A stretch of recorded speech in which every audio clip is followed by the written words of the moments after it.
Welcome to Influential Entrepreneurs, bringing you interviews with elite business leaders and experts, sharing tips and strategies for elevating your business to the next level. Here's your host, Mike Saunders. Hello and welcome to this episode of Influential Entrepreneurs. This is Mike Saunders, the Authority Positioning Coach. Today we have with us Brad Jones, who's the founder and a financial advisor with Jones Retirement Advisors. Brad, welcome to the program. Hey, thanks for having me, Mike. I appreciate it. You're welcome. I'm excited to talk with you because I love hearing perspectives from people who come at the industry from many different angles. So what is your story and background, and how did you get into the financial services industry? Yeah, so my story is, I think, unique, probably not fully unique, but I grew up here in a suburb of Detroit, Michigan, with a very loving mom and dad who, quite frankly, struggled financially. My running tab on that is that they lived paycheck to Wednesday, right? So they made it 12 out of a 14-day pay cycle, and it felt like every other Wednesday. I don't think it felt like it. I think it literally was. Every other Wednesday, my mom would jump in the car and go down to Farmer Jack, which is nostalgic for us Michiganders. And she would get some groceries, and she'd write a personal check for the groceries because she knew that check wouldn't clear until Friday. So we were always buying groceries with money we hadn't quite earned yet. And so growing up in that household, I excelled and enjoyed math. I still do. I call myself a math nerd. And was like, hey, what can I do for a living, and use this skill of math, and ran across financial advisor on a college brochure one day. And so when I was a junior in high school, I came home and said, hey, mom and dad, I'm going to study finance in college, and I'm going to be a financial advisor. And they said, cool, I don't know what that is, but that sounds like it's perfect for you. We support you. Yeah, we support you on that. So graduated high school, I have a late birthday, so I was 17. Went to college, went to Eastern Michigan University, graduated at 21, and then took my Series 7 10 days after I graduated college. And 5 days after that, started working 70 hours a week, earning probably $3 an hour if you did the math on the on the hourly rate. And I'm 38, so that was 2006, not like 1972. So yeah, we weren't doing too well at first. Trying to convince people that a 21-year-old that looked like he was 15 could help with their finances. So eventually figured it out, stuck to it, which I think this industry, that is really what it takes is, a head that says I'm okay making $3 an hour for a few years, and stuck to it, worked for another firm and worked and really helped somebody else grow their net worth for, a decade, before eventually kind of breaking off on my own. In the time when I was still with that old firm, and I think this is kind of my driving passion, maybe 3, 4, 5 years into this business, my mom and dad came into the office and said, hey, we need your help. We're ready. And they didn't have much saved at the time. And they said, my dad said, I want to retire at 65. And I said, hey, 65 is a great goal. But your current savings and spending habits tell me that you need to have a late retirement and early death in order to be okay, which I saw in a comic book strip. He didn't think it was as funny as I did. And so looked right across the table at my mom and dad and said, hey, if you're willing to make some really positive change, I think you can make this happen, but it's going to take some hard work. And I think that's something that I, tell my clients to this day. And basically for my mom and dad, they both smoked cigarettes at the time. And for whatever reason, my mom just stopped cooking, which she did quite a bit when we were growing up, out of necessity. And now they were no longer paycheck to Wednesday. They made it every paycheck, probably had a slight amount of fluff in their budget. And so I just said, hey, will you quit smoking in order to retire? Will you cook more in order to retire? And my dad kind of shocked me when he said yes, because he was, probably darn near 55, smoked since he was 10 years old. And wow. My running joke, though, is that he quit smoking cigarettes the same way that I lose weight, which is I'm going to start this diet tomorrow. He said, I'm going to quit smoking some other time in the future, and then had a small but not serious health scare that had him in the hospital for a few days. And he got out and said, I guess I quit smoking. And they just started saving all those dollars and that they were spending on cigarettes and going out to eat, and actually retired at 64 and 62. And they actually live on a lake out here in beautiful Brighton, Michigan, where our office is. And like I said, retired earlier than they wanted, than they even had their original goal, and did it while They're probably on a pontoon boat as we're chatting about this right now. So, That's neat. So all my driving passion was, which I didn't want to live paycheck to paycheck. I didn't want my parents to have, realistically didn't want them to have a late retirement. Certainly didn't want the second part. And so that was really my driving passion, is how do I help not only my own family once I have one, but also how do I help the family that I started with, Bob and Vicky. And it's been fantastic. So that's really my driving passion for this, is helping folks in everyday America achieve the dream of permanent vacation, aka retirement. And the thing that I find curious about your driving passion was not, I want 2 yachts, I want 4 vacation homes, I want to make $1 billion trillion. It was, I want to avoid this that I went through myself, this pain. And that's kind of part of human psychology, what motivates us. And a lot of times it's not to get those big good things. That's an element of it. But a lot of times it's like, I want to avoid this pain. And then when you couple that with personal experience and helping your family, and then like what I heard you say at a couple of those early firms, you were helping other people create their wealth, but yet there were some wins throughout there. You were helping a client and this client and that client. And I'm sure you saw some results, and it's like, okay, I want to be in this industry. I just don't want to build someone else's wealth. I want to get out on my own. But yet you really love the fact that you roll up your sleeves, you sit down and create relationships with your clients. Yeah. And we hope they're permanent relationships. And to your point, I think the biggest win is that you can't learn this business the right way on your own. And so I probably spent too long working for somebody else, bluntly. And the hindsight's always 2020. But I learned at a great place to learn how to properly do this line of work and properly help people and properly, have success in your own life, but also your client's life, which I think that's the key for anyone is this business doesn't work if we're not truly helping people. It certainly doesn't work forever. And if a client becomes a client of Jones Retirement Advisors, we want them to be a client forever, quite bluntly. Yeah. And, that's always my driving passion, is how do we help you? And in turn, like any business, right? Your customer has to get benefit from it, but then the business has to get benefit from it as well. And that's really our focus day in and day out. So here's a pop quiz / litmus test. Do you ever receive referrals from your clients to either their parents or their children when they are your client? So client A, you do a good job and they refer you their parents because the client is younger and their parents need your help. Or you would do some good work for a client and they're the parents and they go, hey, my kid just graduated from college, has his first job. Can you work with them? Do you receive referrals like that? All the time. So there's there's your answer. That's where I want you to go deeper on that. But that's my first bell ringer. If you are just churning and burning and trying to make a buck and getting another client and leaving them high and dry, people don't make those referrals, because you are not going to refer someone you don't trust, and certainly not to a close, loved family member. So when that happens, that's a huge, huge mark by your name positively. Yeah, we work with several families where we work with the whole generations that are still living. Bluntly, we've kind of changed our business model a little bit in the last handful of years, where we really focus on those people that are near or in retirement. But all the time I'm taking phone calls from clients' children and saying, hey, here's some kind of off the book guidance, and here's who I would look to hire, or hey, if we can help you, here's how we can help you. But you're just getting started.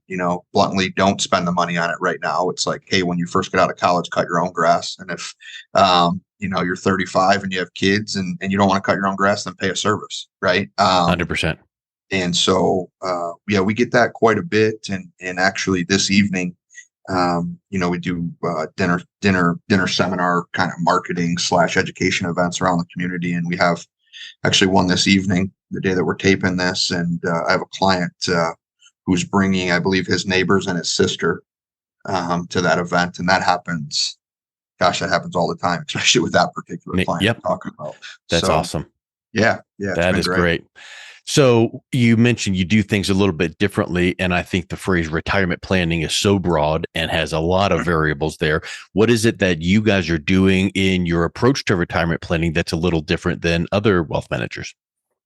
Yeah. So I think, we try to steer away from even like referring to ourselves as wealth managers, I think is the big thing, right? I mean, retirement planning, to your point, is not only broad, but pardon my French, kind of bastardized, as is Mm. the term financial planning, financial advisor, in that it's like, it's a lot of times someone says, hey, I'm a financial advisor. And what they mean by that is I manage investments for a fee. Or, hey, I'm a financial advisor, retirement planner. But what I mean by that is I sell insurance products. And yeah, we do those things, right, as a course of how we help clients. But really, our planning process, which is called Climb Through Retirement, encompasses all of someone's finances that they would need within that kind of 5 to 10 year window of becoming retired, and then through retirement. And that's always been our focus, is real planning, real guidance, and then how we then get compensated is through managing assets in any way, shape, or form.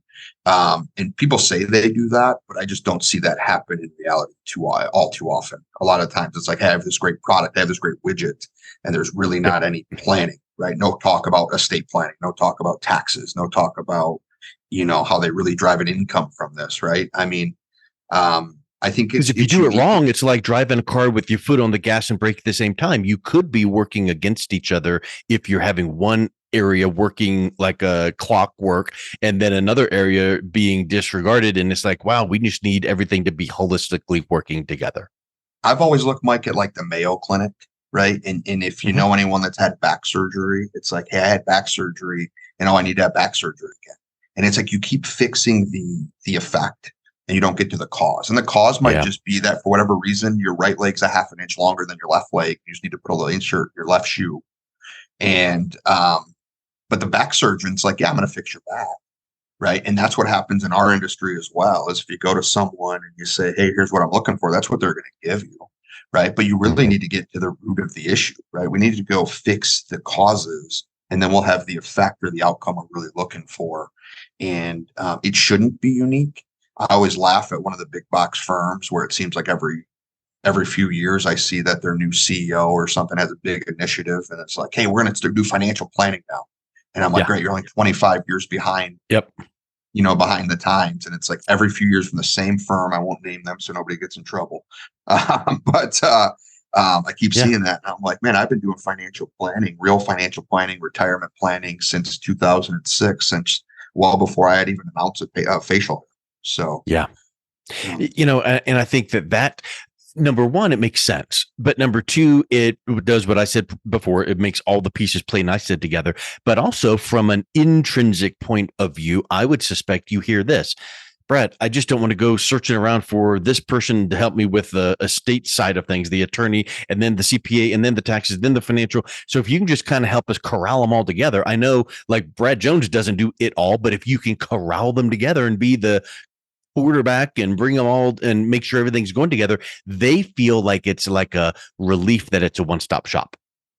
yeah, yeah. And I think, from that standpoint, just the ease of doing it, but then Yeah. also to your point, making sure the right hand and the left hand are working in coordination, because the estate planning attorney sees stuff from an estate planning standpoint, right? And the Yes. financial advisor sees something from a financial planning, retirement planning standpoint. And you got to figure out how to mirror those two things together. And sometimes it's two opposites, right? Even just how you name a beneficiary can drastically change the outcome for that beneficiary.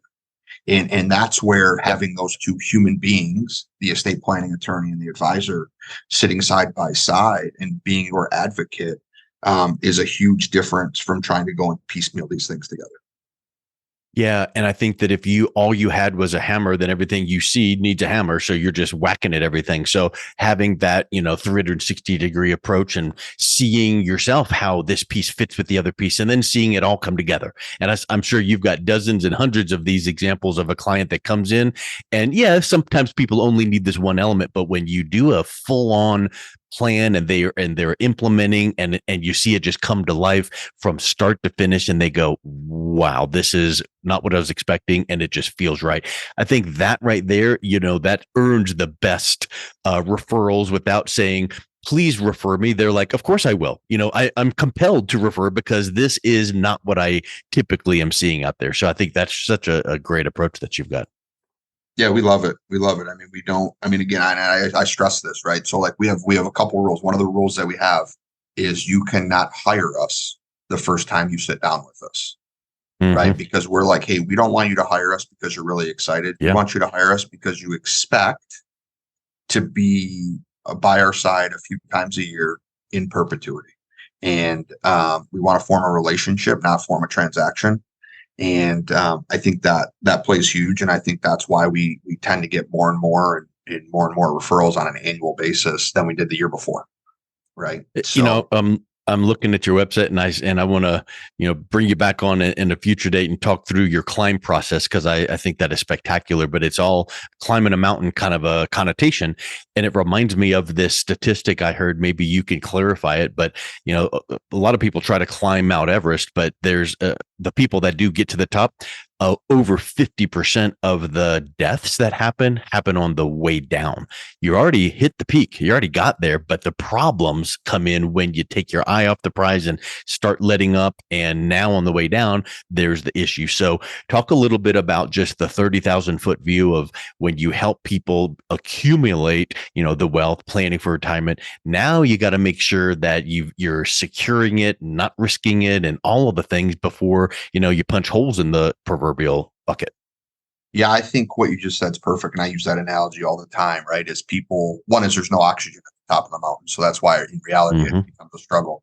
But then the other thing is you practice climbing mountains, right? I can go do a rock climb, right? I can go do that over and over and over again. And I'm sure someone climbing Mount Everest is pretty talented in rock climbing in general. But you only climb Mount Everest once, right? So if a human being's coming to me and they're within a couple of years of retirement, they're already retired, whatever, this is their only time doing that. I retire on a daily basis with folks. And so, we use that climb analogy quite a bit in pretty much everything that we do. And it's like, hey, I want to be your retirement Sherpa. And Yeah. I found this out firsthand. My wife and I went to Fiji for our honeymoon. Like a year after we got married, we did a real honeymoon, went to Fiji. And, I'm a little out of shape. I'm a little more out of shape now than I was even 5 years ago when we went. And I'm terrified of heights. But I said, hey, babe, Angie, I really want I really want to go ziplining. And so we go to this zip lining place, and I'm really excited about it. And I kind of forgot that zip lining in a mountain means you need to climb to get to the zip line. And so, the first clue was he said, hey, you need to both bring a bottle of water. My wife's like, we'll just bring one. And they're like, no, you need to both bring one. And we go up these zip lines. We're halfway to the zip line. And the guy goes, there's 9 more of these uphill. There's 21 total, but only 9 more are uphill. And I look at my wife and I'm like, all right, let's just live through this. And it was really the other comical part about it is this was the third time the guides were doing this trip that day. Wow. And I struggled making it up the first jaunt to the first zip line of 21. They didn't bring water with them. Yeah. And the analogy there is like, hey, I retire every day. You retire one time. They climb that mountain every day, 3 times a day. There's a lot of unknowns that I don't understand going to a zip line. There's a lot of unknowns the consumer doesn't understand because they've never retired before. Yep. Right. This is their very first time. They've never been at the top of Mount Everest. There's no way to simulate that. Right. You just do it and you hope it works out. And we've done but that. Then you hope that you're connected to a good Sherpa that can guide you to the left. Correct. Here, up over this, up under that, to the left. And all of a sudden they know where some pitfalls have been and are, and they go, hold up, let's go over here.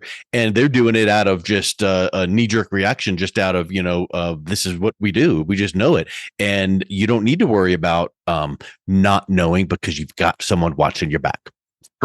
Correct. And that's our value proposition on a daily basis is your retirement Sherpa. And it's all we do. I love it. So, well, Brad, it's been really great chatting with you. If someone's interested in learning more about what you do and how you do it, what's the best way they can connect with you? There's several ways to connect with us. The best way is to, request a visit on our website. So you just go to jonesretirement.com and request a visit that way. And when I say visit, it's typically a 15-minute conversation that we start with, and then we decide if we should get together in person or via Zoom, depending on where you're at in the country. Or you can call our office, which is 810-77-JONES, or in layman's term, 810-775-6637, and schedule a 15-minute conversation with myself. And from there, we decide if we should go any further and have the real full-on, 1-hour Zoom or in-person visit from there. I love it. Well, Brad, thank you so much for coming on today. It's been a real pleasure chatting with you. Yeah, it's been great, Mike. And this is great, which people probably won't understand. This is our first conversation. So it's been Excellent. fantastic. And I appreciate it. Thanks, Mike. You're welcome. You've been listening to Influential Entrepreneurs with Mike Saunders. To learn more about the resources mentioned on today's show or listen to past episodes, visit www.influentialentrepreneursradio.com.